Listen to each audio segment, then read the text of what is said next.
Yo, what's poppin'? You currently locked in with the coldest podcast in the land. It's your boy, B. Jones, a.k.a. Bolo, and you know when I'm pulling up to the porch. I can't pull up without my dog. Yes, sir. It's your boy, Big Smitty, a.k.a. D-Nice. And where we at again, Bolo? Y'all know we in a place to be, so go ahead and tell a friend to grab a drink and pull up, because this is the porch. Let's get it. Porch, that was where it all began. Had to put in work every day, we got it in. We chased all our dreams and now they can't believe it. We make it look easy, we achieving everything we need. Now we undefeated. If we link, no, it's only business. If we get to speak and leave them speechless. I did things for free, but now it costs to see me. When you see me, you ain't gotta greet me. Just don't plot to sneak me. I'ma see it, I'ma stop and watch you lose and get defeated. Yes, sir. We got another one today, man. How you feeling? Another banger, bro. I'm blessed, bro. Special guest in the building. Hey, people got to stop sleeping on the porch. I can't wait for the people to hear this one, bro. They scared, though. I think they scared, Bolo. I think they scared. They ain't ready, bro. You know the thing I was talking about earlier, bro? It's like everybody want to be on the bandwagon when the bandwagon it's flowing. Already moving. It's right already. You know what I'm saying? When that bitch in park, don't nobody want to jump on. But it's cool. Good. They gonna it's catch all on. good. I take it either way I get it, man. But before we introduce our special guest, you got to start us off right, Bolo. 30-second word of the day. I know you got something on your mind. Let the people know on the porch, man. How you feeling? Give us something. Man, real quick and easy, family. Word of the day is learn. All right. What that pretty much means is no matter how old you are, young, degree, non-degree, you can always learn from somebody. You're never too smart to soak up game from somebody. I know so many people who reach so many heights and they feel like they can't really take knowledge from maybe that brother down the street or that sister down the street, right? So black, brown, girl, boy, whatever, you can soak up game from a child. You can soak up game from older folk. You know what I mean? No matter where you at in life, always be open to soaking up that information, bro, because that's gonna help you. You know what I'm saying? Everybody knows something. You don't know everything, so you can learn from everybody. All right. So word of the day is learn, y'all. Go ahead and learn somebody. Don't be too good to soak up game from anybody. Facts. Thanks for that, my guy. Learn. And y'all about to learn something today, man. So without further ado, man, we got to give my guy the proper introduction. One of the best actors in the game right now. You might have seen him in SnowFall. You might have seen him in Rel. If you ain't seen him in that, you damn sure saw him in Bel-Air. The one and the only Jordan Jones. Welcome to the porch. Yo. Yes, sir. Yo. Yes, sir. I'm in the building. Yes, sir. How you feeling? Here. What's up, y'all? Hey, thanks for having me, for real, man. For real. Thank you so much. Man. Of course, Definitely man. It's a blessing, man. How you feeling right now, man? We were talking off mic. I'm like, every time I look at your IG, he in New York, he in Philly, he in LA. I can't keep up with you. Man, I mean, this whole experience, man, has just been a blessing.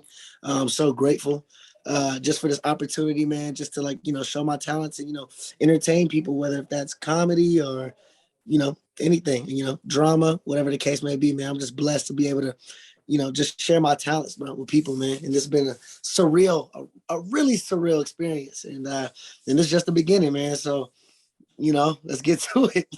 Yes, sir. Yeah. I already know. Our partners at Bet Online continue to be the number one source for all your betting needs and sports info. Find all of the latest sports developments, including updated odds on NBA playoffs, fights, and even next season's futures. And don't forget that the MLB is back as well. Who are you picking to win the World Series? Bet Online is your continued source for all your sports wagering needs, including live betting and your favorite Vegas casino and poker games. It's super easy to get started. So head to the website today or use your mobile device to join and use our promo code BELIEVE. That's BLEAV, BELIEVE, to receive your 50% welcome bonus on your first deposit. Bet Online, where the game starts. I already know, man. So let's, on the porch, we like to start back in the early years, man, so we can really understand like the full journey, man. So obviously I know you grew up in LA, in a city where all the stars are from, or where the stars try to come out to make a life for themselves. I guess at what point in your life did you know that you wanted to have a career in Hollywood? I would say, well, I'll put it this way. I did my first commercial did my first commercial when I was, what was this, 11th grade. Mm. And I was a class clown in high school, and and especially because when everybody like had them like hoop dreams, like like I started off hooping, and I just knew I was like, yeah, I'm not going anywhere with this. So let me everybody's like, oh, you're so funny, you should be on TV, yada whatever. Actually, my first year at college, I went to U of A, University of Arizona, and but from the beginning, I knew I wanted to transfer to USC, just because I knew I wanted to do something in entertainment. I didn't know for sure. Well, I didn't know if that was like strictly stand-up comedy or, just comedic acting or just like, do theater school, whatever the case is. And I knew Zona wasn't a place. So I immediately, like I applied to USC, like basically the USC declined me. And just didn't accept me. I went to Arizona. I was like, no matter what, I'm going to USC. Right. So like first week I applied as a transfer student, and that whole year, it's crazy too. It wasn't like I had to like sacrifice in a weird way. Like Arizona, I'm not like, no disrespect, but like, it just was easy. Honestly, it was it was easy. It was like really a party school, and I just made sure that I just like turned everything in. I ended up getting like a 3.5, and I transferred to USC. And once I transferred to USC, I didn't care what my GPA was. I just was. I'm where I'm supposed to be. Right, I'm here. I made it. Right, I'm in the right place. And, and a lot of people think too that like I like did something in theater, like majored in theater, and that just wasn't the case. And I love the fact that people think that, but I knew that I wanted to be in entertainment. And once I got to SC, I started doing like Snapchat stuff, like certain like skits and whatnot. And I was just like, yeah, I think I want to be an actor for real. And I think the craziest thing is I live with my homie, and Darnell, know him, Miles and VP. Yeah. That's my guy. Yeah. And I worked as a PA, and PA is a production assistant, but I did like all the grimy stuff. I scrubbed trailers. I got talked to crazy by certain people, and I asked for still water, and I had to like really kind of hone in and kind of humble myself. And I knew I wanted to be an actor, but it's so hard to do that because the way it is, you get auditions, and I can get auditioned like right now, and it's due tomorrow at 8. And it's hard to do that having an actual 9-to-5 job. It's hard to do that while in college when you have a final or something like that. So I was there. I was working from like 6 a.m. to 6 p.m., not getting paid that much. Having fun with my life, but not, that wasn't what I wanted to do, but I knew I had to put some work in, you know what I'm saying? Right. And one day I literally was just like, I'm just going to quit and figure it out. And I just believed in myself, seriously. And when I did that, I would say that I got a manager, and my first audition, I got a callback. Now I didn't get the role, but a callback is great because there's hundreds of people who audition a callback. Now it's like 20 of y'all. So they were looking at me, but they didn't choose me. That's just how the way this goes. And after that, I got a couple guest roles and a couple commercials so that I can stay afloat, with rent and all that stuff. And then probably 6 months into getting my first audition is when I booked the Rel show, which is my first series regular. Nice. And I'll just say in a way, the rest is history. And I was like, yeah, I know I'm doing the right thing. Right, bro. I love hearing your journey, bro. It's crazy. Like, you're like the third, fourth person we've had on who shared their story, and it's all about that belief and believing in yourself. 100%. And you took a risk. You quit your job and put it all your focus and attention into yourself, into your acting career, and obviously it paid off. But I'm sure like it had to be moments where you thought to yourself, like, man, like this shit kind of scary. You know what I'm saying? Like I'm taking a huge risk. Like, dude, I'll say this in a straight. My story is a little different than what people kind of in a way want to hear. I would say that people come to LA and they're like, I'm gonna be an actor, I'm gonna be in Hollywood. Yeah, I got it. And like that don't go like that at all. Now, for me, it kind of did. Like when I decided to, like I'll just say my whole story. Hey, take your time. It's the board. For me, it was like because my mom is also an actress. Shout out my mom, Toaster Story. She's in the Oval. She's also a Young and Restless. My biggest inspiration. All that. Shout out to Mom Duke. Shout out. Yes. You know what I'm saying? And me getting like a Raw series regular so quickly into me finally getting auditions is kind of unheard of, truly. Unless you were like, kind of like a Will Smith type guy where it's like I wasn't even trying to act and someone kind of made me act and I happened to be good at it and then I took off. Right. But if you're like, okay, I'm going to start this journey, your journey is usually longer. Now, once I got the show and the show ended, that's when my journey started. Because I thought it was going to be like, oh yeah, I'm a series regular, so now I have to audition no more. That's not how it goes. There's so many actors and so many shows and so many movies and stuff like that, where I would say from 2019 to probably 2021 was my actual roughest time. Because, you know, and it wasn't like I wasn't doing anything during that time. That's why I did like SnowFall, did All Rise, The Rookie, and I actually did a lot of stuff, but to my friends and people who just see me on TV, and yes, it's streaming, and you know, I was in Shameless and all this stuff. Right. Those were gigs. That's what my mom calls them, like gigs. It wasn't like a substantial and like every week type thing. Like, right. I was used to being on TV every single week.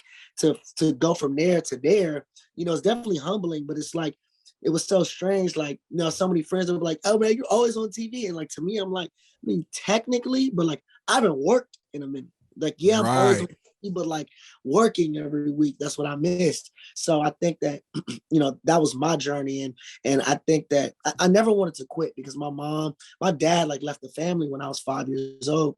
And it's funny because he left to pursue this acting career, and you know, he's a theater actor. But my mom did it the right way. She had to stop acting. She had to do certain jobs. She was a substitute teacher. She had to do all these things to put me in the best position possible so I can go to private school and all types of stuff like that. So seeing my mom's journey, and then now once I graduated SC, and right when I graduated, it's crazy how God is, man. Like right when I graduated, my mom started doing stuff. She was in the movie Acrimony with Taraji. Oh yeah. She was been in a group of stuff, and it's crazy when you do the right thing, you get rewarded. And seeing my mom's journey of never quitting, really, no matter how it got hard or how hard it got. Yeah. When I was in times where I was like, man, like I'm not gonna quit. But this is hard, man, because, you know, I get so close and I'm getting a call back here and I'm not getting this. And, for this next series regular on HBO, they said I was perfect because this is the profession of no. So they'll tell you your whole, oh my God, that was a perfect audition. It was great. Oh my God, can't wait to see you, all this stuff, and never hear back. That happens all the time. That happens majority of the time. So getting so much validation, but not actually getting rewarded, it's tiring on you. It's tough on your body. It's tough on your soul. But with my mom and like my faith in God, I was like, dude, I'm gonna get what's for me. My mom always said, like, what's for you is for you, and if it wasn't, then it never was. And it sounds simple, but it's like it's so true. It's powerful though, yeah. There's so many opportunities and stuff where, you know, I'm in the same room with certain people, and I might get that job, and everyone kind of looked good for it, but it just wasn't for them, and then vice versa. I don't, you know, I didn't get it, and you know, I would just say that, you know, with my faith in God for real and my mom around, that was really what kept me really going. And I don't want to say like, I don't want to exaggerate. Yeah, I was on my last leg. I was about to quit. I wasn't like that, but it definitely got hard. It definitely got hard when, you know, you were on the show for a while and then 2 years go by and it's like, all right, like, do I get another job? It just was these other thoughts I had where it's like, if I don't quit, like, do I got to do certain things? And I kind of still like put my faith in, you know, just myself. And I was like, look, I'm talented and the right people are going to see me at the right time. And they did, man. And they did. Man, that's real. I mean, that's real life right there. I mean, just as far as being, you know, persistent, being consistent, and obviously keeping your faith in the man above to make a way. Like you said, like, you know, what's for you, like no man can take away. Like believing in yourself, believing in God is definitely something that, you know, nobody in whatever facet could ever take from you.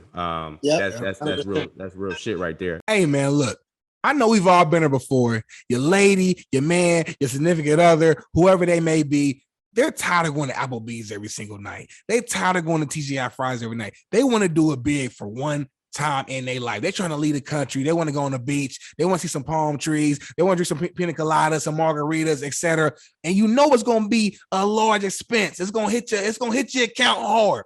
Well, one thing I can tell you not to do is don't put that expense on a high interest credit card. Don't do it. Credit Karma can help you look for a low interest personal loan that can help you save money while you still pay off that big purchase and have a good time. Come on, man. What else you need to hear? Are you ready to apply? Head over to creditkarma.com/loan offers to see personalized offers. Again, that's creditkarma.com/loan offers to find a loan for you. That's creditkarma.com/loan offers. I'm telling you, y'all, you don't regret it. Apply today. Now, obviously you got your foot in the door. Obviously there's a lot of adversity with, competition and things like that. I guess what would you consider the hardest part of acting up until this point is, like, obviously once you've gotten your foot into the door now and you've have some consistency on, being on shows and things like that. I would say, that's crazy. Because the hardest part truly is kind of putting that one foot in front of the other. Right. Seeing people who are your, especially with Instagram and social media and stuff like that, seeing people your age doing things that you want to do or doing more that you're doing or whatever the case is. And I think that I think that's one of the hardest parts because, social media, that's something that we can't stay away from. And it used to be like, oh yeah, just don't have social media. No, that's life. Social media is life. Right. So seeing people do certain, and also on social media, people only show their highlights. People not gonna show themselves crying and going through stuff. So I think the hardest thing is kind of really, but like truly staying true to yourself. Like truly, not fake staying true to yourself, but actually. So like, when you're alone at night and you go home at 10 at night and you lay in the bed by yourself, you're still happy with yourself. You don't compare yourself to other people. And I would say that because I'll say this, and my mom says this all the time, the acting part is easy. It is. Because and it's not like easy, like, oh yeah, it's not difficult, but you don't have stress because you got the part already. And you already know you about to be on this. So it's like, oh, the hardest part is auditioning. And then, okay, I got to make it the perfect audition because if I don't, somebody else going to make the perfect audition. And, oh my God, because I'm worried about making it the perfect audition, I won't make it the perfect audition because I'm overthinking it. Right. You know what I'm saying? So all the things that come with it, all the doubt because, you walk in there, maybe you mess up a little bit. And then now, they tell you to do it again. So now you're in your head, even though that doesn't really matter. Like, so now you're really messing up. Like, those are actually the hardest things, and just staying true to yourself. Jimmy Iovine has this quote, man, and he had this documentary with Dr. Dre, and he was talking about how in horse races, horses, they have their blinders on. Yeah. And the reason why they have blinders on is because they have to run straight and just look at the finish line. If they look to the right, they look to the left, they can miss a step, they can fall, they can lose the race just by looking right or left. And I would say that that's how I decided to kind of take my life. And I advise people to take their life where it's like, don't look, if you're ahead of somebody, doesn't matter. If you're behind somebody, doesn't matter. Just look at that own race. Yep. You know what I'm saying? It's your own race. It's your own lane. And at the end of the day, by the time you get to the finish line, you'll look back and there's people that you was looking at yourself, judging yourself with and comparing yourself to that were ahead of you per se, because you thought they were ahead of you just because they're running their own race. They might be looking up to you now. So like, don't even worry about what somebody else got going on, because that's not your life anyway. And their life is not your life. And, at the end of the day, only thing you can do is, kind of worry about yourself, and you worrying about other people not going to help you at all, regardless. That's fact. And a lot of the times too, people, especially with social media, people are like trying to find motivation out of a fake image. You know what I'm saying? Yeah. Like, Instagram, they just paint a picture. They paint a story that they want you to see. Like anything that somebody wants you to see, 9 times out of 10, it's going to be see it. What you want to see, right? So, and a lot of people just, find motivation and try to be like something that person who's actually posting isn't really like. It's not even real. Focusing on yourself. 100%. I know really, really sad individuals with 300K and they post something great or whatever. And you just imagine, you envision, because you're trying to look for something. You're like, oh, that's just a perfect person. And they probably have the most perfect relationships. And, their parents are both there and they got all the money in the world and they probably drive the craziest car. And they get every opportunity. And it's just like, that is just so not true. It's just so not true. Sometimes I think about that too, especially since the show been doing so well, just like my following and everything has kind of been going up. And for my friends who know me, like I'm the same nigga. I swear, like I am the same. little nigga who is like, shut up, JJ. Like, that's me. Yeah. Sometimes people DM me certain stuff. I'll be like, who do y'all think I am? Right. Right. Oh God, bro, like you're literally the greatest, bro. I swear to God, man, I want to be just like you. I'm like, no, you don't want to be like me. I'm like, and I'm not portraying this image where like I'm this perfect guy. I'm not. So it's just so funny when people just by seeing you because you're doing something good, Yeah. they put this thing on you. And I'm glad that certain people look up to me and stuff, but like realistically, I'm just another nigga, little nigga. Yeah. I'm just, you know what I'm saying? I'll be like, what? I like text my homies, like I'll text me people like, bro, these niggas think that I am. They think I'm some like some crazy caricature. I'm like, bro, I'm what? I'm still eating ramen noodles. It's funny you say that, bro, because that's real, man. You know, the thing is, people see you on TV and like, you know, so I do a little bit of acting, you know, as you know, but my main stuff is mostly sports media, you know, hosting that type of TV lane. And it's crazy. Like, you know, I was on Speak for Yourself, one of the Fox Sports shows for about 2 years, and people see you on air and they just assume that like you filthy rich and you just is big time. And I'm like, I'm just regular old Darnell. I'm still like, what you talking sports. Talking sports, they man. See you right here on the screen, and so now all of a sudden you have a Lamborghini. Right. And I don't understand. Hey, trust me, I wish it worked that way. Trust me. Oh my God, I really do. I really do, man. Let me ask you this: has it been hard for you to navigate between what's real and what's fake because of how much success you've been having and how much attention you've had? Like you said, I know you got your core group of friends who you know is always going to stick by your side, but I'm sure you've had all types of people, whether in person or in your DMs, just trying to act like they, you know, closer to you than maybe they really are. Has that ever been tough for you to navigate through that? I wouldn't say tough. No, I wouldn't say tough because I always could see stuff like that. And I also wouldn't, you know, maybe because it's just so heavy, I wouldn't say fake, but I say people try to, oh my God, perfect example is like, just say, you know, we outside, you know what I'm saying? Drinking a little bit, kind of drunk.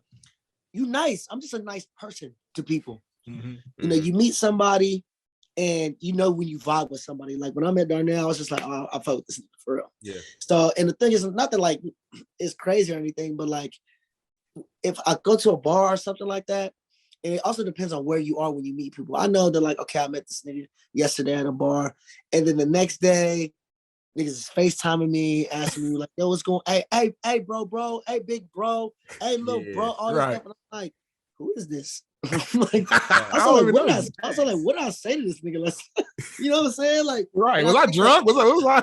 True. But it's like, it's not hard. I'm just being real. Like Morgan, the showrunner, he helps us out with this a lot. He'll be like, hey, at the end of the day, protect your peace.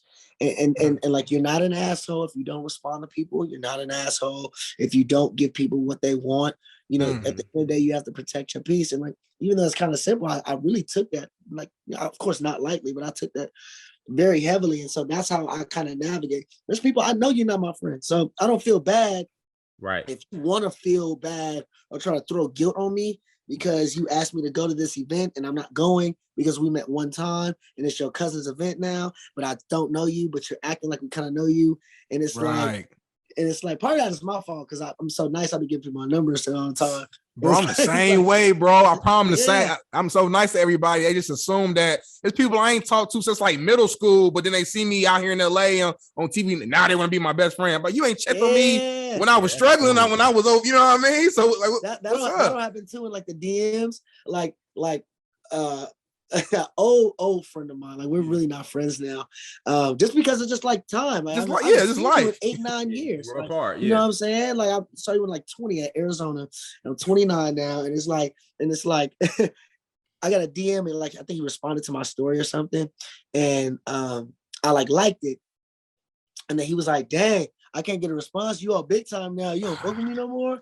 And I looked up and I scrolled up and I was like, the last time we even talked was like 2014. So like, I just don't understand how I'm being Hollywood. Like I hate when people say that. Like, it's just such a cliche thing to say now. It's like, bro, like, I don't even know you. And at the end of the day, I was always like a bad texter, like bad, you know what I'm saying? All that anyway, like really bad at responding. So even when it doesn't make me mad, I just start laughing. I'm like, bro, it's so funny because at the end of the day, you gonna think that gets a response out of me? It's not.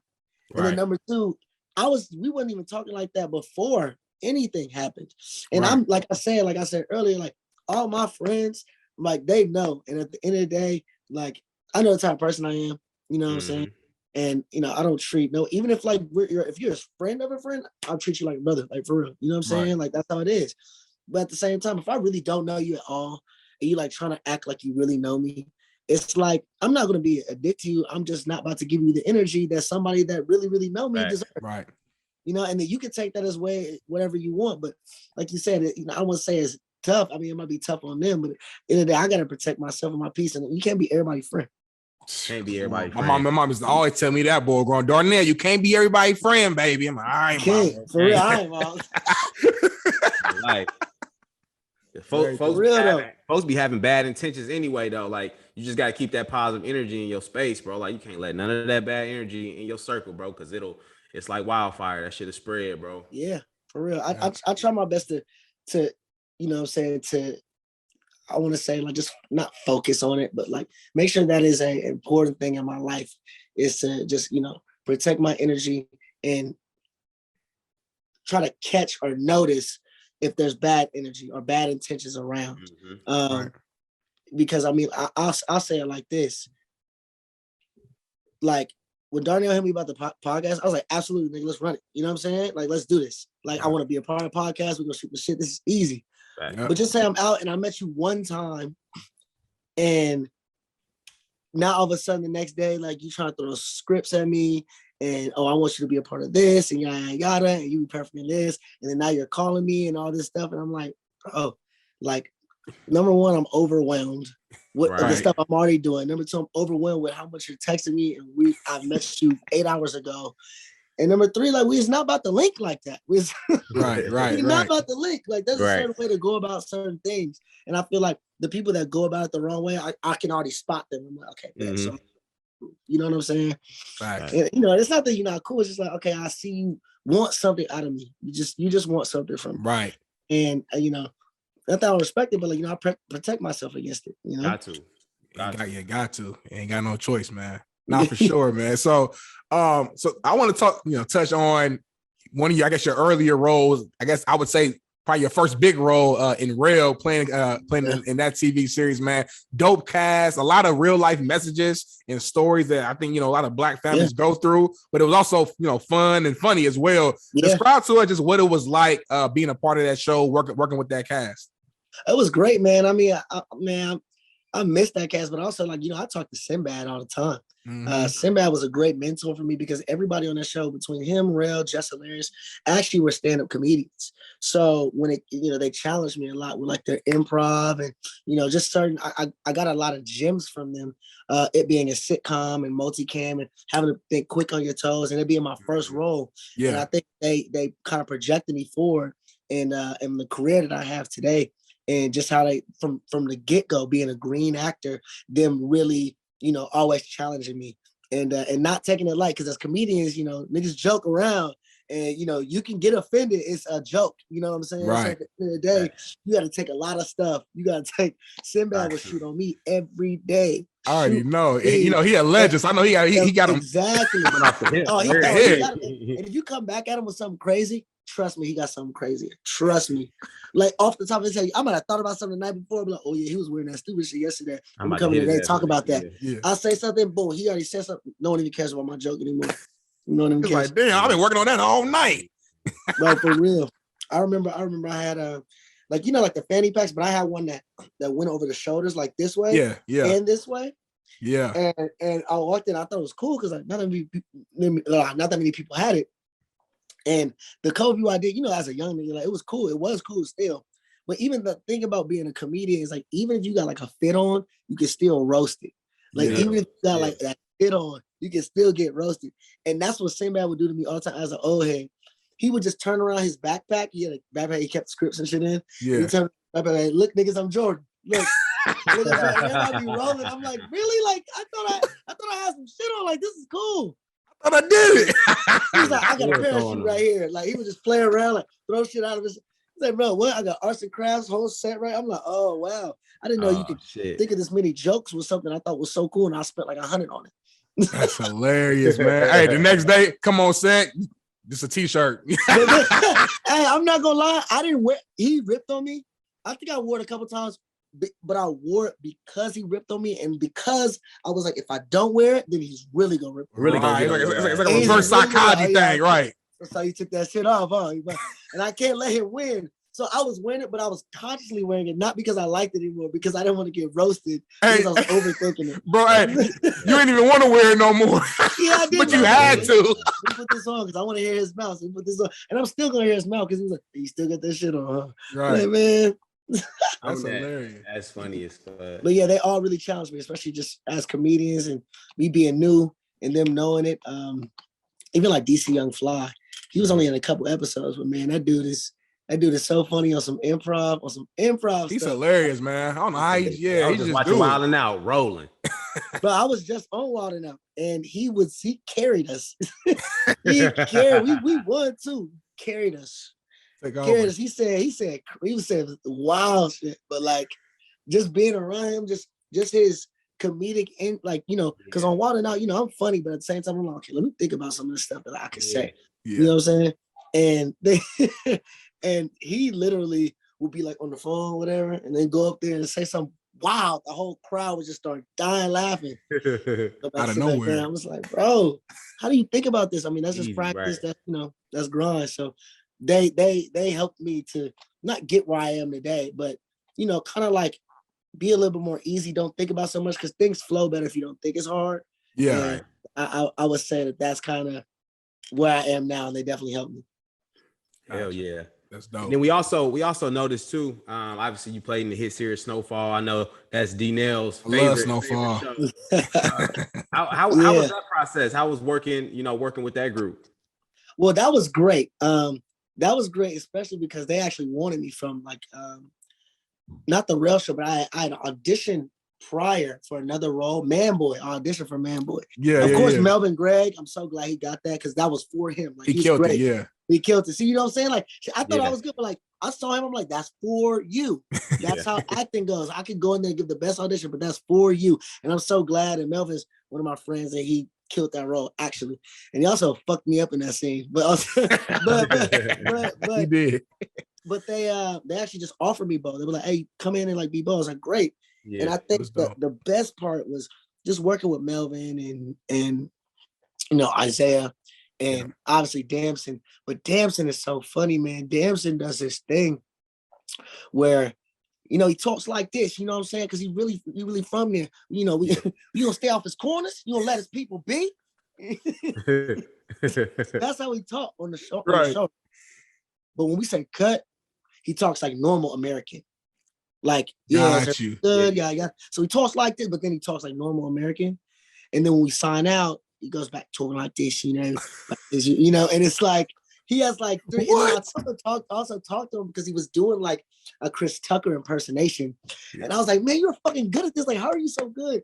And he was basically saying like it's not like, obviously he's a tremendous actor, dude. Like it's a GR. Like the thing about like in Europe, they go to like acting, like when we're playing sports and stuff at a young age, they're like doing theater at a young age. So by the time 18, 19, 20, you're like, oh my God, this dude's only 19, 20, like John Boyega and all these, Idris Elba. It's like, dude, they've been doing this forever. They've been doing this. It's almost like AAU, but like acting. Exactly. So by the time you get to college, like, man, this is real. What happened? No, he's been playing AAU forever. So like he'll do a Chris Tucker impersonation. I'm like, yo, like, how did you do this? And he was like, well, like, it's really not as hard. Just like y'all in America, you guys watch a movie, your favorite movie, and then you do an impersonation. Yeah. It might be bad to y'all because you're American and the guy you're impersonating is American. But if you go to Europe and do that impersonation, they'll be like, oh, you sound just like Chris Tucker. So with him, he just was impersonating how it sounds, like how he hears it. So like if we're watching Harry Potter, I'm not going to impersonate Harry Potter in American. Right, you're gonna do it exactly how it sounds. Like I'm gonna do that, and like in Europe, it's probably bad. But here it's like, oh shit, you sound. Oh yeah, that sounds because I was just about to say, damn, that's exact concept. The same concept. Because I think I'm terrible. Like I think that was really bad. That just sounded pretty good to me. I mean, hey, English accent, I'm sold. Good. But like to dance, he'd be like, bro, what the fuck are you doing? And like Jimmy on the show, like he'd be like, that's off. And Jimmy will do his American accent. He'll be like, bro, you sound American. He'll be like, oh, that's terrible. He's like embarrassed to do it. I'm like, dude, you sounded just like a nigga out here in LA. That's so basically it's the same concept of like, you know, him impersonating how it sounds and then being that character or like taking characters that he's impersonating and putting together. Right. Oh, that's dope, man. That's dope, man. It's funny that I'm glad you shared that story with us about Damson. Like he goes from his acting accent to his normal American American accent.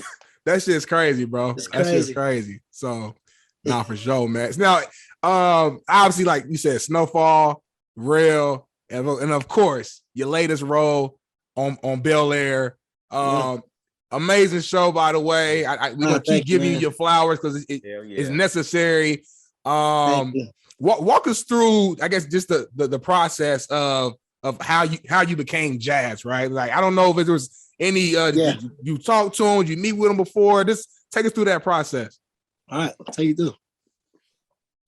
I was leaving another audition. I got a call, and my manager was like, "Yo, I got this new audition for you to play Jazz in the new Fresh Prince." That's all he said. I said, "No, absolutely not. Absolutely not." I turned it down. I was like, "No." Really? Fresh Prince is my favorite show of all time. Y'all trying to redo the Fresh Prince? Right. What is this, a comedy? What are you trying to kill me? Like, do you want me to have fans? Like, if it was a comedy, I'm like, dude, this show is still on today on syndication. Like, it is still on. And like, you know, not even just to be biased because of Will and, you know, him being a producer and all that. It's my favorite show of all time. It's like that, Martin, like the Jamie Foxx show. Like, those are my favorite. Yeah, those are my favorite shows ever. And y'all that's what we're trying to redo Martin. Right. You just living. You can't do it. You can't do it. Like, even if you can, don't do that. So I was like, no. And then my manager called me back a couple hours later and he was like, dude, just read the script. Just read the script. So I read the script and I was like, oh yeah, I'm doing this shit. Like, I'm doing this. Like, so episode 1, basically, with a little few tweaks here and there, I was like, oh, I'm doing this. So I told my mom about it. She was like, oh, you did great, Jazz. And then I'm like, oh. And then, like, when I auditioned for it, and it was that scene, the first scene we were standing over the mountaintop. And the people who self-tape me, because you can like self-tape yourself, like put a camera up and have a reader. But I, like, even though that's the other thing about acting, like, if you want to coach or if you want to self-tape with like professional camera lighting, people have like self-tape studios, and it costs money though. Right. So like, you know, 60, 100 an hour, whatever the case is, and you might not get that audition. So it's like, oh, technically, I wasted this bread. Right. Technically, I probably wasted thousands of dollars, but when you get that, it's worth it, you know? It's worth it for the lighting. It's worth it for the reader. It's worth it for, you know, all these things. So I have a reader, and afterwards, we're watching the tape on the screen, and he's like, dude, you're going to get this part. And I was just like, you know, a lot of people just say a lot of stuff like, of course, supporting. That's what you're supposed to say. So I didn't take it to the heart, but I just, you know, I noticed it, but I'm just like, yeah, but like, you know, I might not, whatever. Right. So I let it go. And the thing about auditioning too is that like when you audition, you might know that you got that role next week. You might hear that you got that role 5 months from there. Like, just depending on their schedule, you might have auditioned and then they don't even start shooting till September, you know, and it's April. And then so then they tell you in August, or they may tell you next week because they got to start shooting in May. So that's just how it is. Auditions come at different times. So what you have to do is just like, after you audition, I just throw it away. I forget completely. So I was in Atlanta. And I was just on some leisure, like with my homie JB. I just was on some leisure shit. And my agent called and was like, yo, you have a callback audition tomorrow. So just for superstition, because it's during COVID, so I actually could have done my audition there in the hotel.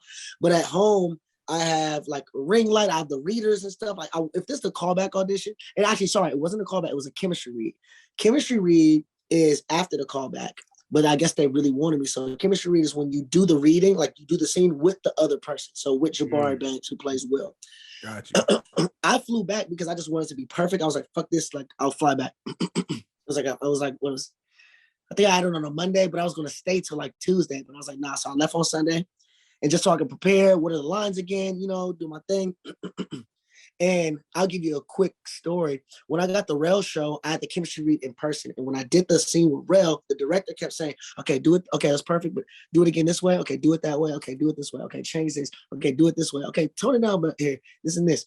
So because that was my first thing, and that was the farthest I went. When I walked out of there, I thought I didn't get it because he told me to do it so many different times. Right, so many changes. Right. Exactly. So then when I end up getting the role, they were like, no, I just want to see if you could take direction. I have to see if you're easy to work with. I have to see if you can take direction quickly because it's a sitcom. Got it. Fast forward to Bel-Air. Now I'm in the chemistry read. Now it's like just like this. Our read for me to get the part was just like this with Jabari and Morgan Cooper. So I talked to Jabari. I'm like, yo, nice to meet you, man. Like, I know you're perfect for this role. Just like shooting the shit, just like on some casual shit. Yeah. And then he was like, okay, Morgan, I saw your trailer in 2019. Because that was the thing that also made me audition was, I don't know if you guys remember, but in 2019, Morgan dropped this trailer. Like, it was like a concept video. People were like, was this going to be a movie or whatever? Yeah, I remember that. Yeah. So this is the same guy. I didn't correlate that at all till like after I read the script. And then like they told me, I was like, oh, I saw the tone of it. It was darker. I was like, this is not the same. So I'm talking to Morgan. I'm like, yo, love your stuff, all this stuff. Yada. He's like, okay, let's start. I do the first scene like flawlessly, right? But even when you do it flawless, it's like something that they see because they, that they wanted. It's the director. Right. He was like, okay, perfect, good. Right there, like right now when he said, okay, perfect, good, and I was on here, I didn't let it show on my face, but I was like, I didn't get the role. And so he was like, all right, do scene 2. I did scene 2. He was like, all right, perfect, man. Love you, dog. Peace. Because I guess I see you later, another peace. I hung up and I swear immediately grabbed my phone. I called my mom and said, I didn't get it. She said, what the fuck do you mean you didn't get it? Like, did you mess up or anything? I said, no, I didn't mess up. I just, he didn't ask me anything, and a lot of times in auditions, they do that too, because, okay, we know we don't want you. So we go, okay, great. All right, stop by. Yeah, get you out the way, right. You know what I'm saying? Because they're not going to be rude. We're going to let you finish, but, get up out of here. Mm-hmm. So I thought it was one of those, that, oh yeah, we already know who our jazz is going to be. We gave him this chance, whatever. So I'm like, yeah, mom, I didn't get it. And she was like, well, I wouldn't do that, son. Yeah. 2 hours later, they called me saying that I was testing, which is like basically they just have to do the contracts and stuff like that. And it's either just you and them do the contracts or it's between you and another person, like 2 people. So it was kind of like nerve-wracking. So I ended up getting a role. Fast forward, first day of shooting, we're all eating lunch together, and Morgan's like, hey, so how'd you feel when you got the role? I was like, well, nigga, I didn't think I got it, first of all. Your energy. To me. Literally, he was like, and he said, dude, the thing is, when you first came on the screen, I already knew it was you. I was like, that's so crazy. Just not even on some thank you type shit, but just like the journey of getting 2 shows and the way you got one show was completely different than the way it's like, it's not black and white. Somebody can tell you do audition 100 times and I didn't think I got it. And I got it. And then he could tell me to do it one time and say it's all perfect. And then I didn't think I got it because I'm like, oh, I know how Hollywood is. If you're a director and you want me to be on your show, you're going to ask me 100 times. Right. And that just wasn't the case. Everybody has, a method to their own madness. And so, yeah, that's how I got the role. That's how. Wow. That's hard. Hell yeah. So yeah. You got your feet wet, like, so now you're jazz, right? So I read an article, I forgot where publication it was, but you were just saying like it wasn't hard for you to jump into character of being jazz because you guys had similarities already. So I guess talk to the Porch a little bit about, obviously you being jazz, you getting in that mode and how seamless that was for you to play jazz. Yeah, I mean, like, first things first, rest in peace, Uncle Phil, for real. But really, every time I say first things first, I like, it's like a thing. It's like a superstition. Every time I say that, I have to say that line and then go. but I'm sorry, that was funny as hell. It caught me off guard, but it makes perfect sense though. Like, I gotta say it. The stuff that I'm on, I gotta say it. But the first thing for real, hold on. People keep calling me. Sorry. You good. The first thing is, I would say that, in my audition, I kind of played it myself. So once I did that, I was like, okay, I kind of figured out, like, I know how to play it. But I think the main thing is the Fresh Prince and Bel-Air are so different. Obviously, you see, like, they're so different. The characters' names are the same. Yes, the concept is similar. Yes, we show nods to the original. But as you can see, like, this jazz gets Hillary, the other one doesn't. This jazz is like a guru. This jazz is like smooth. Yeah, he's not, of course I have comedy in it and stuff like that, but I'm like well-rounded. I'm like, I own a record store. I do this. It says floral delivery, but basically I sell weed, and I'm, public transportation. Like, I'm doing all these things. I have all these hustles. I'm like more of a hustler. And that's just because of the writing. As a drama and then as a sitcom, when DJ Jazzy Jeff comes on the Fresh Prince, the first time you see him in the sitcom, you're not asking questions. You're not like, oh, we already knew that in real life they was best friends. This is a comedy. This is a 25-minute comedy. That he comes on and crashes a joke. We're just going to be in the moment. Yeah. Right. For this, it was like, you have to know where I come from. Like, you have to know my background. Right. You do it from Compton. That's how I met Will, picking him up from the airport and us getting close in that way, just being somebody that he can relate to, coming from like inner city hood type shit. And I'm from Compton. So that makes sense. So I would say that to fully answer your question, I'm not saying I didn't have to do much. Like, it's definitely not difficult, but like, it's a job for a reason. It's work, right? Yeah. I gotta get up, I gotta learn lines, I gotta tap in, I gotta do all that. But people ask me like, oh, so like, did Jazzy Jeff give you any advice? Like, the only advice him and Morgan and Will Smith told me was to like, just be yourself, dude, because what I'm doing is already good. And there's no way to, of course, watching Fresh Prince growing up, of course, I already have every character embedded in me, like, scenes embedded in me. But my character is so different than his, like, especially because it's a drama and that's a comedy. There's nothing. I'm not in the trailer. Like, okay, well, how would DJ Jazzy Jeff do this? Right. Okay, no, not at all. And he advised me to not do that. And me being myself, I was at a party and Jeff, his son came over to me and he was like, "Yo, man, so like we was watching Bel-Air and I just want to say thank you, dog, because we were scared for this, but I just want to say you made my family proud." And I was like, "Nigga." Ooh. What? I made your family proud? That's like, deep, bro. That's deep. I'm just like, that's all I want to, that's all I want to do. And, shout out to, it's crazy. Shout out to DJ Jazzy Jeff.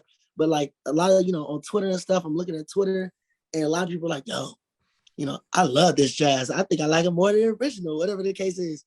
And I'm like, wait, really? Because all genuinely I'm doing is being myself. Of course, there's different Jordan L. Joneses. There's like the funny one. And there's sometimes I have to go and tap into that if I'm trying to be funny at a certain time. But I got to be serious right now. So it's not easy. But at the same time, these are just facets of myself that I'm bringing out, depending on the script or depending on the scene and stuff like that. So I would say that just for this, I would say that like me, Jabari, honestly, probably me and Jabari probably only. All right, Coco. Those are the people. Those are the characters. Like, so Hillary, Will, Jazz. That are like we're most like ourselves, really. And of course, we're saying lines. Of course, we're tapping in, and of course, we're giving great scenes. But I would say the people who have to like really transform in a way, I'll say this: Adrian, Uncle Phil, Ollie too. Ollie plays Carlton, man. People think he's such an asshole. He's probably the nicest dude I've ever. Hey, man, I ain't gonna lie, bro. I'm like, man, I don't rock with this dude, man. Niggas was on his head the whole time. Like, I'm like, damn. I'm like, he probably really the nicest person in the world. That's how I always be, though. Like, actually, the nicest person in the world, though. Like, it won't even be something crazy. You'd be like, hey, man, like whatever, man, I'm kind of sick today, bro. You know what I'm saying? My stomach kind of hurt. Just on some G shit, whatever. I'm just not going out. Yo, you want to bring you anything, dog, for real, man? Like, I'm down the street. I'm actually heading up that way in a little bit, bro. I can bring you something, like whatever I got. Like, bro, you good. I'm like, damn. I appreciate you. You know what I'm saying? Like, he's just a real solid nigga. Right. And it's just so funny how, how art is. And art, and the thing is, I always tell him this, but he also knows this. I didn't have to tell him this, but it's like, at the end of the day, people wouldn't hate you if you weren't good at it. Just about to say that. Yeah. You know what I'm saying? So that's real. Hey, I'm sorry. I watch a lot of TV and the villain isn't good. Yeah. And I'm sitting there and I'm like, well, I don't even care. Like, you know what I'm saying? I don't even believe you. So like, I don't hate you. You know what I'm saying? But right. The fact that people like, if I ever see this nigga, I'm gonna throw a rock at this nigga, bro. I swear to God, you gotta catch my face on sight. Oh, cool ass nigga. And it's just so funny because he is just the opposite. He is the opposite. Funny as hell, and like Uncle Phil, he talks like this, and he even speaks different on the show. He speaks from his diaphragm. Yeah. But like when we're out kicking, he's like, "Yo, what up, y'all?" Like, like what's good? You lying. On the show, he's like, I move mountains. Like he has this like, crazy aura. Type shit. Yeah. It's like when he talk, you gotta listen. You know what I mean on the show. Yeah. Yes. And in real life, he is not like that. He is not like that at all.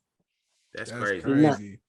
Bro, so it's funny. It's funny. So you mentioned something, bro, and I feel like we had to let the Porch know, bro, because everybody watching the show who watched Fresh Prince of Bel-Air, they couldn't help but to compare. You know what I'm saying? So dude. I'm so glad you said, you know, obviously comedy versus drama. Like, you know, you and Jabari, you know, Coco, you guys were yourselves, you know what I mean? Because it wasn't like Bel-Air. Obviously, it was an extension of it, but it wasn't like it. So, I mean, it was people coming up to you talking about, hey, this scene wasn't like that, or hey, this situation didn't play out. What happened? What is that? Was that Sunday that happened? Well, number one, it happens all the time. Sunday was so funny. I mean, not to give whatever, you should watch it by now, but in episode 10, obviously when we're at on the hill at the end, and he's like sitting there crying. It was such a good scene, man. Honestly, definitely a great scene. Jabari's first thing, bro. He's tremendous action, man. I hope he wins an Emmy, man. It'll be crazy because he's so good. But he has that part. He has that long pause, and he's like, "It's like nobody wants me."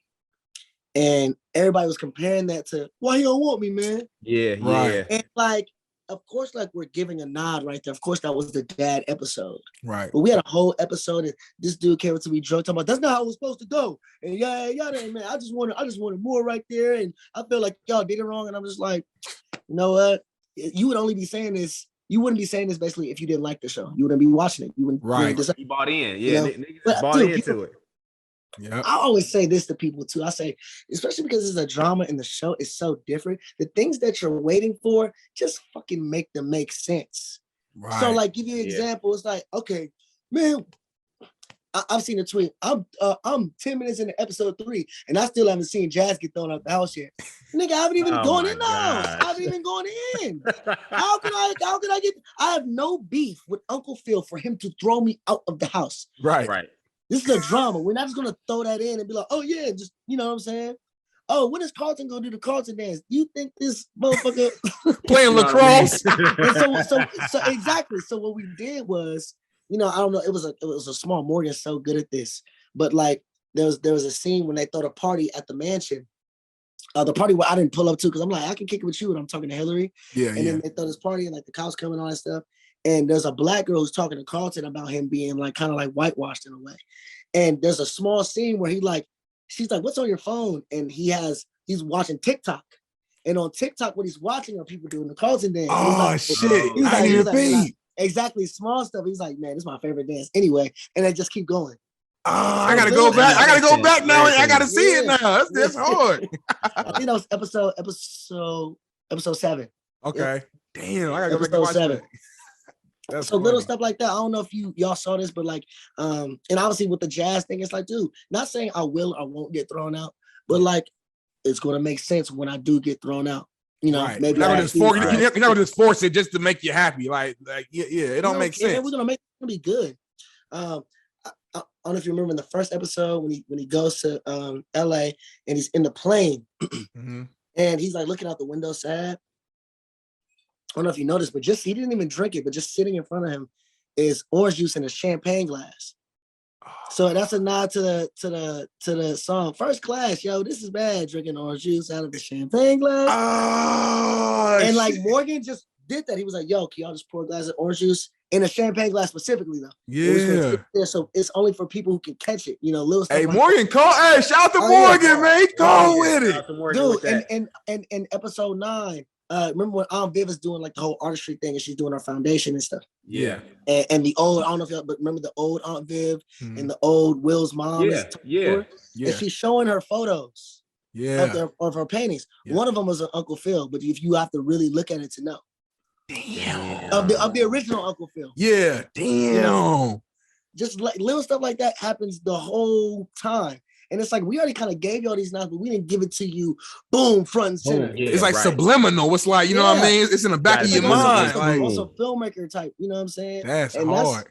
That's honestly, I think that's the best way to do it. You know, that would be so cliche. And it's like, at the end of the day, y'all really don't, you think you want that, but you really don't. You don't want that. Bro, and I'll be honest with you, bro. I love exactly the way the shit was ran, bro. Like, it was perfect, bro. Like you said, if you ended up trying to paint a picture just like the Fresh Prince of Bel-Air, then people would have been complaining like, y'all should have did it this way. Like y'all should have just, you know what I'm saying? So there's no way to win if you go that route. Martin, Jamie Foxx, there's no way to win. It could have been an amazing show. It could have been, but you'll still lose because they did it already. Yep. It's that nostalgia too. You know what I'm saying? Like there's certain stuff that in our childhood it's undefeated. I don't care what you say. It is what it is. Like it is. And like you said, I just got to keep thinking of small things and and when Will, like I just love the way he implements. I'm like, man, like the Bel-Air fives, like yes, just little stuff. Yeah. Just little, even in episode 1 when Will like first comes to the mansion with the suitcases and he's there, and then I don't even know if you remember because it was so the way he said it was so like it was a normal sentence. Yeah.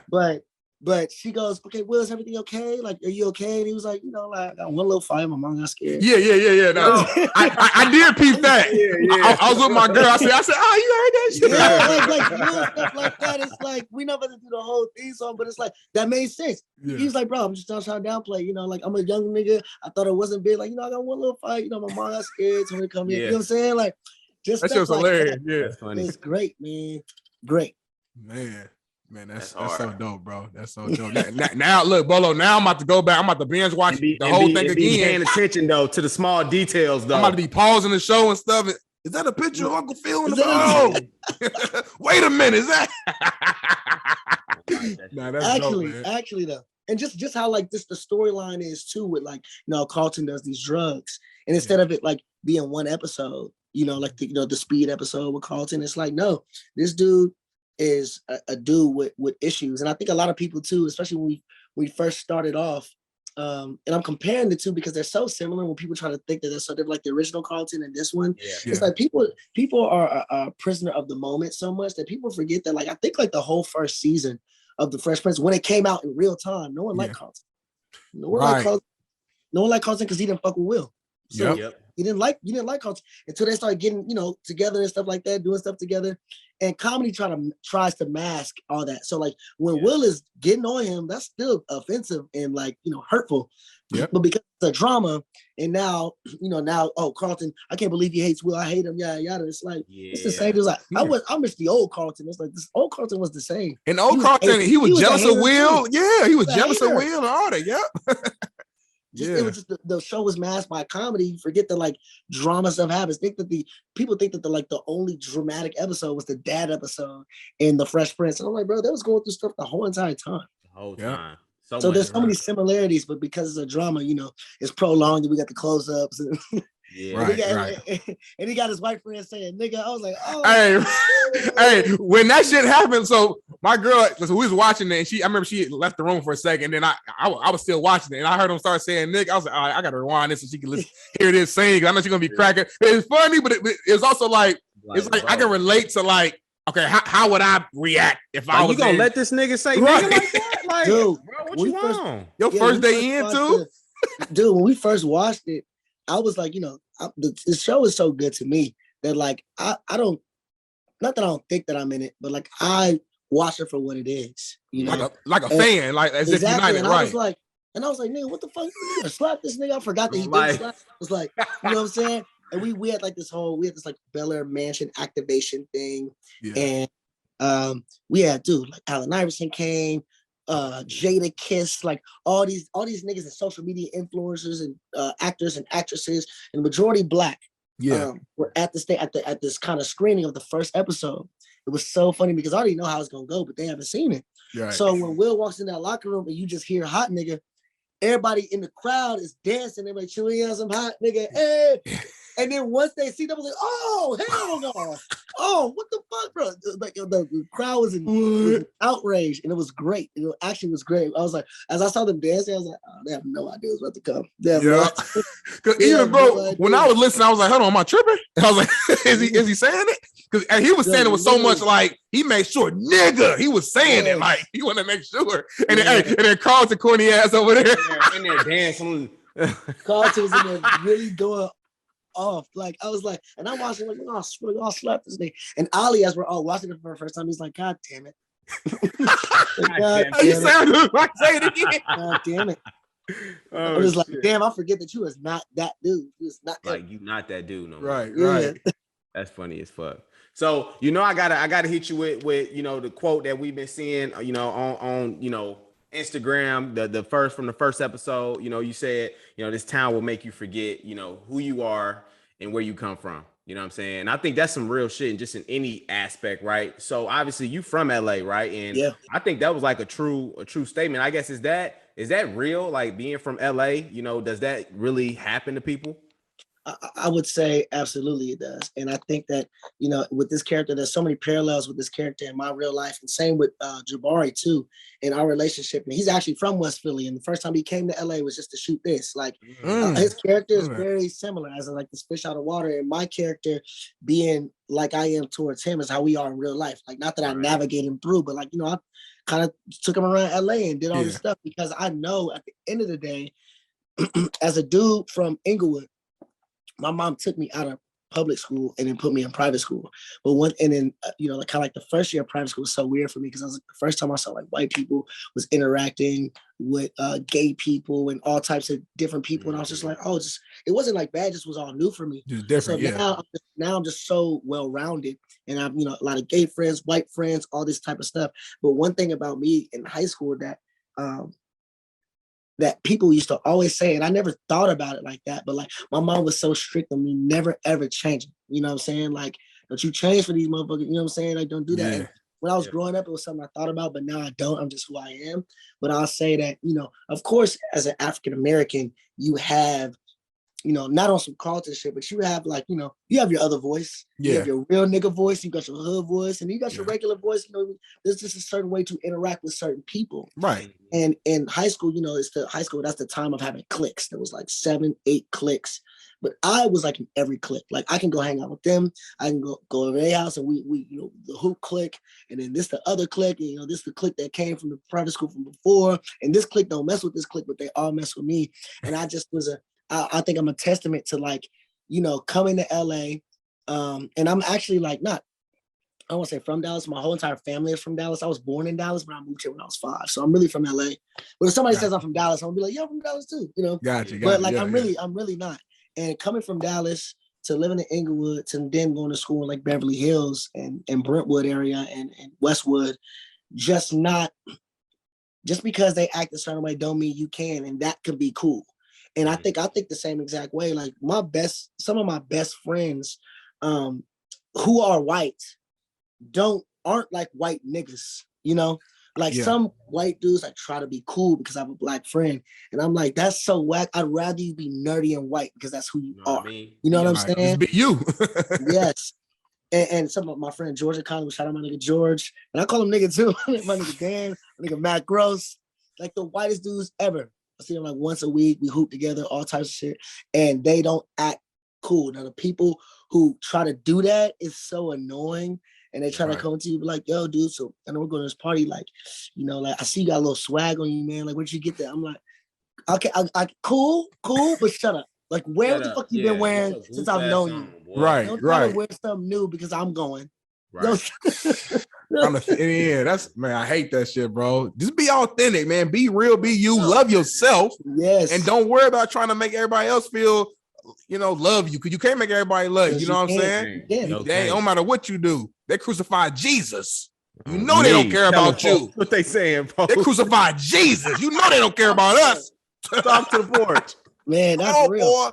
So that's real. That's real. So yeah, I would say that quote was just kind of extension of my life and me actually telling Jabari that, because like I say, it's like, you know, a lot of acting is being, like just being.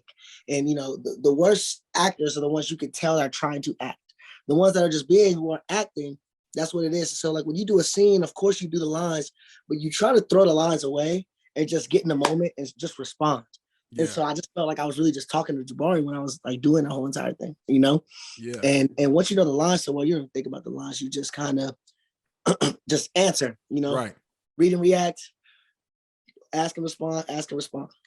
So I think my character in general, even like the last scene, just like little scenes I have, it's something I probably would have said anyway. Yeah, just naturally, right. Yeah, for real. No, it's crazy, man. And I'm not gonna say the specifics of the project because I don't know, you know, it ain't out yet. But even the little thing that me and you got going on that we gotta finish. First of all, we gotta finish that because it's just funny and it's fun. Yeah, my hair could be changing. No, I gotta grow my shit back out. We might just reshoot. Honestly, that's what I'm thinking.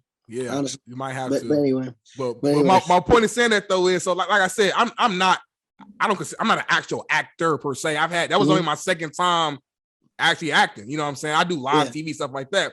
But it's funny, like, you know, early on, I'm like, man, I'm gonna be on here with, you know, with JJ. Like, he actually do this shit. Like, I was down there overthinking. I didn't say nothing to you, but in my head, I'm like, man, I gotta come here. You know what I'm saying? Like, come legit. But once I just, you know, you got there and it was a long night, and I'm like, you know what? I'm just be me. I know the script. I know the script. I know the script. I'm just be me, and we kind of ad-lib a little bit, added some other little jokes into it, and I thought it was dope. I thought it was fun. I thought it was extremely funny, and I think that I'm glad that you said that, even though I said it, but like as somebody who, you know, you kind of maybe overhyped yourself or whatever the case was. But the best you, like, I was laughing after we were like cut. I was laughing. Yeah. And, you know, I'm just in the moment, and the shit you were saying was really funny. And it might not have been if you were like in your head, like, okay, well, let me time it this way, and let me, you know, whatever the case is. It's like, no, just be, because then I'll react to how you're being. Yeah. You know what I'm saying? And vice versa. And I remember, bro, I never said it to you. Like, I think after the shoot, like, I can remember exactly what you said, but you shook my hand. Just, I think, hey, you killed that shit. And I promise you, it'd be little stuff that people don't even, like, you probably just talking to me, being like, you know, being real. But for me, it's like, damn, like, that shit kind of cool. Like, I'm like, he actually do this shit, like, for real. So he gave me my problem. Like, all right, shit, I might have to act a little bit. Like, you know, who knows? Hey, you might. I mean, I'll give you a props if your props is due, for real. Yeah. You know, if you deserve it, you deserved it, for real. For sure, bro. Love it. Definitely appreciate that, my guy. So going to our last segment of the show, it's called our doorbell segment. Obviously, this is the Porch, so we like to name everything something related to the Porch. So in other words, it's just our quick hitter. So we're gonna hit you with a couple fun quick hitter questions, and we're gonna see what you got to say, man. So Bolo, I'm gonna get it started and then you jump in. So first question, who's your favorite actor of all time? Woo, pressure on you. Damn, that is crazy. Oof. You know what? I'll say this because I'll say this. Sorry that it's going to be loaded, but usually I'll say, like, you know, Will Smith, Denzel Washington, like, you know, those things. But at the same time, because they have a tie, I'll say this. I'll say one of my favorite actors for real of all time is maybe Christian Bale. Ooh, Batman with it. Yeah. He got a lot of hits though. Yeah, one of my favorite movies of all time it's called The Prestige.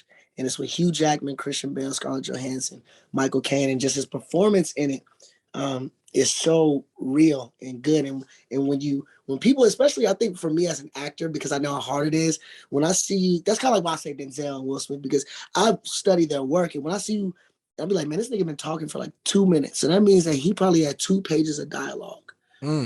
For him to say 2 pages of dialogue and it not look like he's trying to figure out what he's trying to say, you know what I'm saying? Or like memorize lines. I'd be like, man, because I was in a moment and I was like, man, this is just like in Fences. Yeah. Fences a play and then went to a movie. Yeah. Like this, I think he talked for like 5 minutes. Yeah. And when they was outside. Yeah. Yeah. Well, you didn't tap when he was like, I ain't got to like you. Like, you know what I'm saying? When he's talking to his son. That whole thing, it was just like at the end of it, I felt it, but then I was like, man, no one else said anything for like 5 minutes. Yeah. It was just him. And I think that just takes it just takes a lot of talent, especially like, you know, if you're playing other characters. So like, you know, obviously Denzel's played so many different roles. Will Smith just did King Richard. Christian Bale's playing, you know, he's from, I don't know exactly where he's from, but he's not from America. I don't want to misspeak, you know, just I want to be politically correct. I don't want to say he's like English or something, but it's something over there in Europe, I believe. Yeah. I believe so. So he has a completely different accent than in Batman, you know, like, you know, all that is crazy. So like right now, crazy, I don't know if you're going to ask this, but my favorite actor right now is Damson Idris. Yeah. Like somebody who's kind of around my age, but like, man, not that like, you know, I'm not threatened or nothing by him, you know, we have different roles, but like as a young nigga, I'm like, man, you are talented. You are phenomenal, man. And I can't wait because I think the reason why people, you know, he's done like a few movies and stuff, but everybody knows him from SnowFall. Right. But SnowFall is such a big show. They probably contractually, I don't know. I could be speaking, but I think they probably contractually have him in this thing where he can't, you know, do a lot of other stuff right now because he's this character. But not that I can't wait till it's over, but I can't wait till it's over to see him tap into the other stuff he does. Yeah. I know he's incredible. I know he's insane. And it's funny too, and not to cut you off, there's another podcast that I produced where he was actually on as a guest, and he talked about how after Snowfall, he won't play like a drug dealer for a long time. Like maybe not again, maybe just because again, probably not again for real. Yeah, because like you say, I already did this for 5 years. You know what I mean? I've already killed that. Like I want to be known as something else. And I know he talks about he wants to be a part of just like whatever role he's in, even if it's a quote unquote negative role, negative character, he wants to still always play in a position where he's like uplifting like Black people in some way. Absolutely. Even in the negative story, even him as Franklin, as the drug dealer, we still can like relate and see and know he has a heart. You know what I'm saying? Absolutely. So yeah, absolutely. Exactly. And he was talking on the Breakfast Club about how he's about to play Rich Paul in something. Yeah. So I just like these projects. I'm like, man, I can't wait because I love Snowfall. I love it. This has nothing to do with Snowfall. I don't want it to be over. Yeah. But for him, I can't wait till it's over so I can be like, oh yeah. And he was in all these 12. We talk to him like we talk about Will Smith and Denzel and Eddie Murphy, you know what I'm saying? Yeah. So I'm excited for that. So right now, yeah, he's my favorite actor. Like Snowfall, I watch every single week.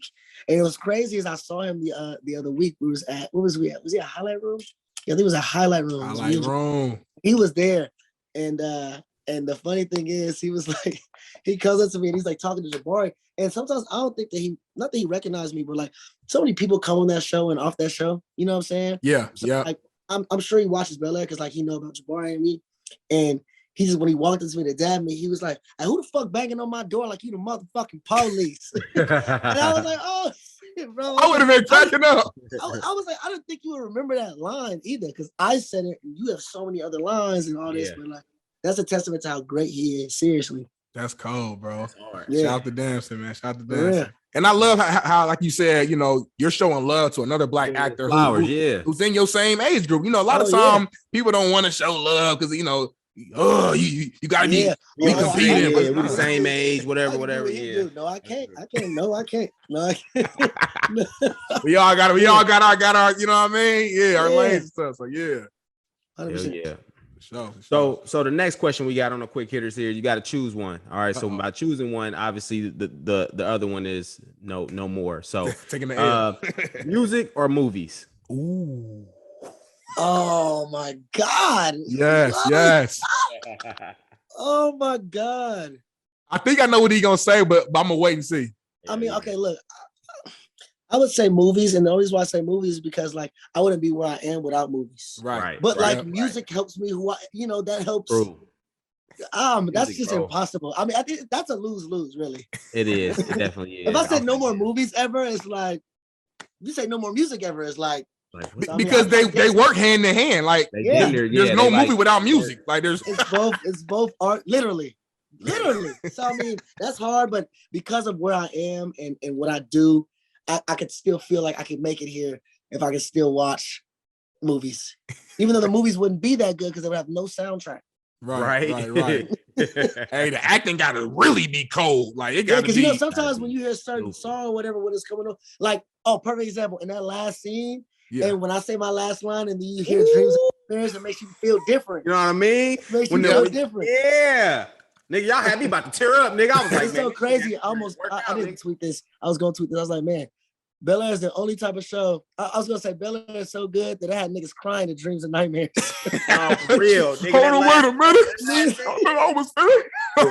Hey, the music came on. Y'all niggas was talking that real shit. I'm like, with the piano. This is what they've been waiting for. I was like, damn, this is crazy. I was salty as fuck. I was like, damn, this is the last episode. Now I got to find something else to watch. Yeah, I was salty too. I was salty as hell. I was like, damn, bro, this is good. Yeah. But hey, look, I got to ask you though. Uh-oh. I mean, are y'all done? I mean, are y'all gonna run it back, or is it just we doing season 2? We shoot season 2. Oh, let's get it. Hey, JJ, Bolo was mad all week. He was like, man, that guy do another season, right? That guy do that. That's I think they are. I don't know. I think that was one of the bargaining agreements. That's why we on Peacock. I think there was like a bargaining war, a bidding war per se. I think it was like HBO, Netflix, certain stuff, and I think one of the reasons why Peacock wanted us so bad, they allowed us to get like a second season. They were like, yes, like we're gonna do 2 seasons. So we start shooting again. The sad part is that because it's the first season, we still have to see how it goes and all this stuff. Right. we do have to wait a minute. I mean, we don't start shooting again until the same time we started shooting this season, so September. So, so it probably won't be released until like next February, March. Yes, yeah. So basically, Peacock wants to do it the same way, and then hopefully season 2, season 3 is a little quicker because now we know our following. We know we have a fan base. Yeah, you know, it's like, okay, we can't leave. Hell yeah, nigga, I'm excited. Yeah. Hey, you just made his day, boy. He good now. Made my shit. I can't wait to tell my wife, nigga. We can't leave y'all hanging on the hill. Right, literally, right. For real. I'm like, damn. Man, that's hilarious. I saw somebody said the funniest thing because, like, you know, obviously with the episode, he's like leaving and he's like back in his bags at the top of the hill and we end it. And somebody was like, where the fuck does he think he going? This motherfucking show is called Bel-Air. Right, he can't go nowhere. And then he retweeted. He was like, hey, honestly, no kizzy. Like, actually. But, like, you know, I know some of the things about season 2. Obviously, I'm not going to tell you anything. But, yeah, season 2 is about to be crazy, man. Season 2 is actually about to be it's about to be wild, man. Definitely better than season 1. You thought season 1 was good? Look. Hell yeah. Y'all ain't looking. Y'all ain't in tune. Y'all better go ahead and catch the first season so y'all can be caught up when the second season come. Yeah. I think that's what I love about it streaming, too. That, like, even when it's off, you got time. Last, it's like, no, you can go watch, you can go rewatch. Yep. All that. You know how many times I'll wait on SnowFall and shit and then like watch 3 in a row because it's so good. I mean? Like, yep. And everything. So, you know, I want people to do the same with us. So like, I don't trip. And some people are like, yeah, sorry. I'm so sorry. I haven't watched the last episode yet. I'm like, first of all, relax. Right. I don't care. I know you will. You're on episode 8 as a human being, you'll probably finish at some point. Right. Yourself at 8. So people be like, oh, I just don't want to, no disrespect. I just haven't seen it. I haven't got the chance. They start telling me the whole life story. I'm like, dude. Back when I was 10, this problem started. Things happen. And then my dog died and my girl broke up with me. Yeah, I'm like, dude, I don't even know you. Relax. I don't even know you. My shit busting. So you missing out. Right. Yeah, like for real. You missing out. That's your bad. I'm not tripping. Yeah, that's your L. That's me. Hey, he said my dog died. My girl left me.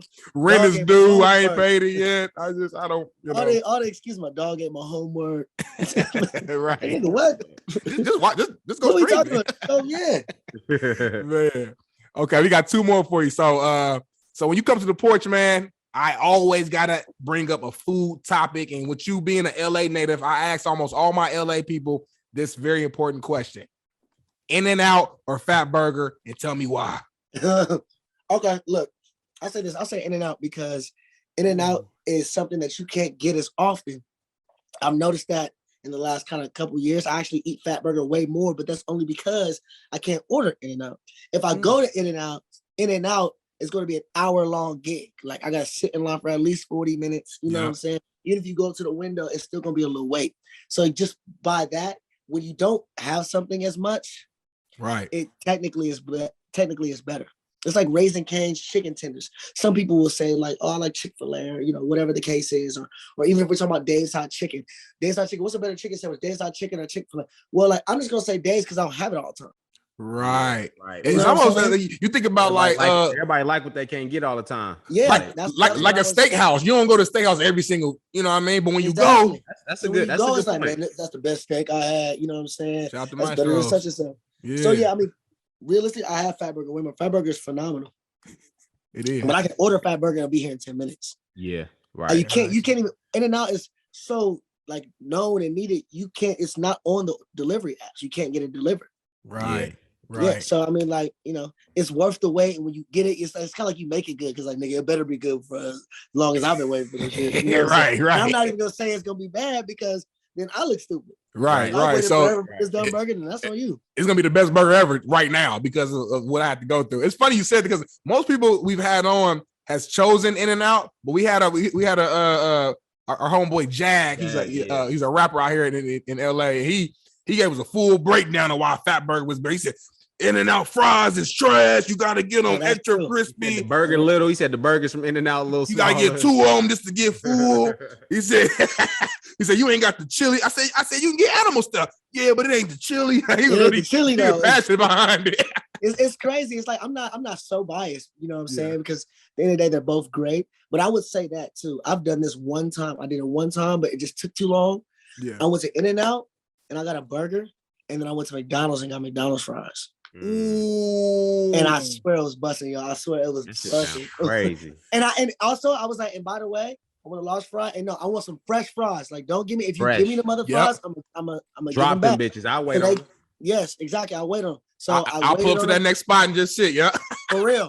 Fresh, crispy McDonald's fries with In-N-Out double was bust, but it took an hour. Yeah. But them McDonald's fries though, when they fresh, oh my God. Best fries ever. McDonald's fries are best fries. I want to hear. In-N-Out fries is trash. What he was saying is trash. I just think that the whole, sometimes all the whole, like, oh, the healthy, we it's a fresh potato. We fry it right there. It's like, well, I don't want it. I don't want it fresh. Right. I want it artificial. I want it, whatever it tastes delicious. I want it that way. Yes. Hell yeah. I love it. So we heading towards the end of the show. Definitely got to finish our doorbell series here with this last question. Go ahead and finish this statement for us. In 2022, Jordan Jones will blank. In Jordan 2022, Jordan Jones will definitely make a bigger mark on the industry more than 2021 for sure. And I think that Jordan Jones 2022 is a more polished Jordan Jones, you know, in all individually. And I'm not just saying that because it's the farthest I've come, because there's certain times where I feel like I was more secure and then got older, didn't feel secure and then got back to it.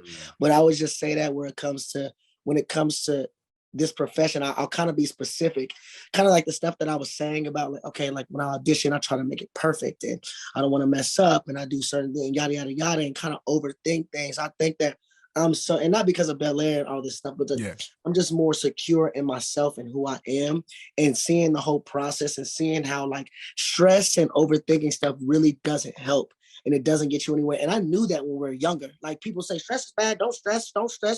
Got it. But you're in your body. So then you end up stressing. You like, I'm not trying to stress, but I'm thinking about not stressing, which means I'm stressing.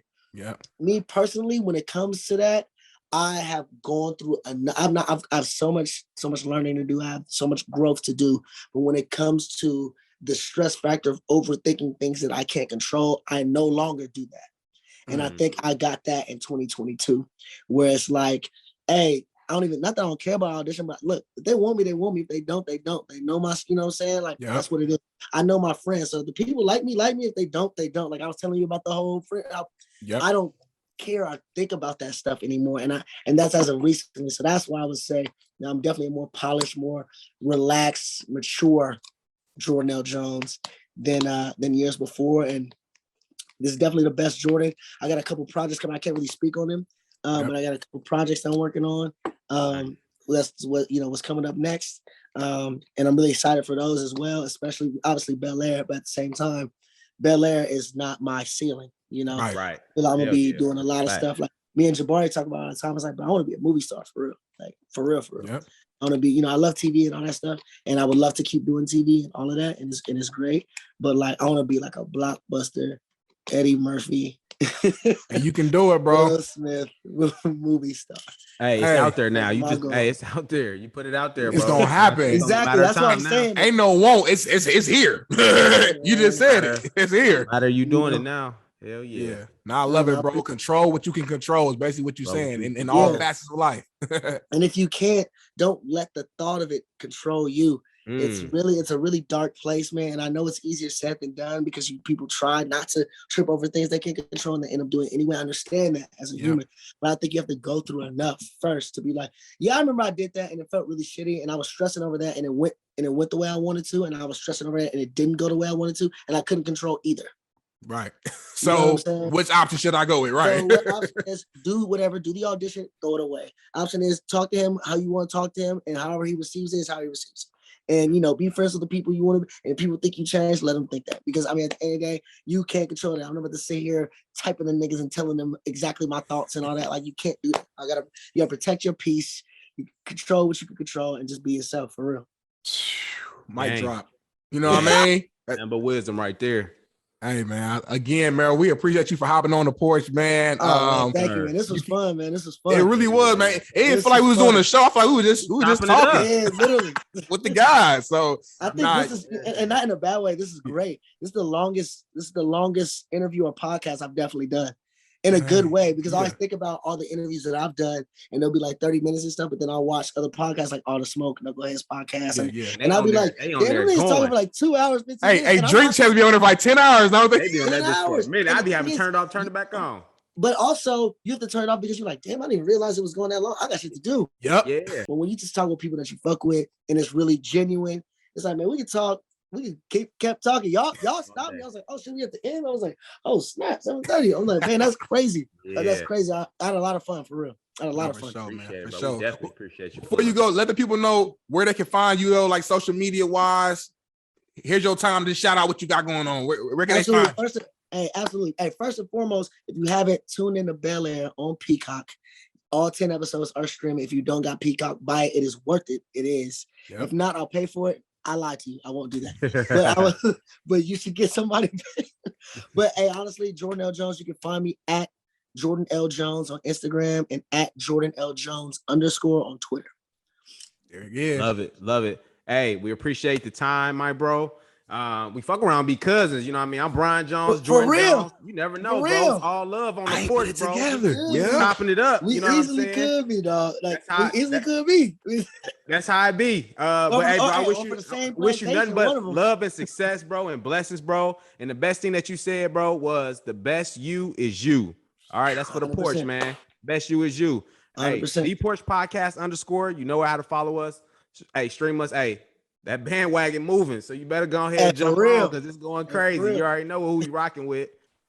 Yes, sir, man. Yeah. Tune in, subscribe. We out. Started on the porch, that was where it all began. Had to put in work every day, we got it in. We chased all our dreams and now they can't believe it. We make it look easy, we achieving everything we need. Now we undefeated. If we link, no, it's only business. If we get to speak and leave them speechless. I did things for free, but now it costs to see me. When you see me, you ain't gotta greet me. Just don't plot to sneak me. I'ma see it, I'ma stop and watch you lose and get defeated. Presented by Bet Online.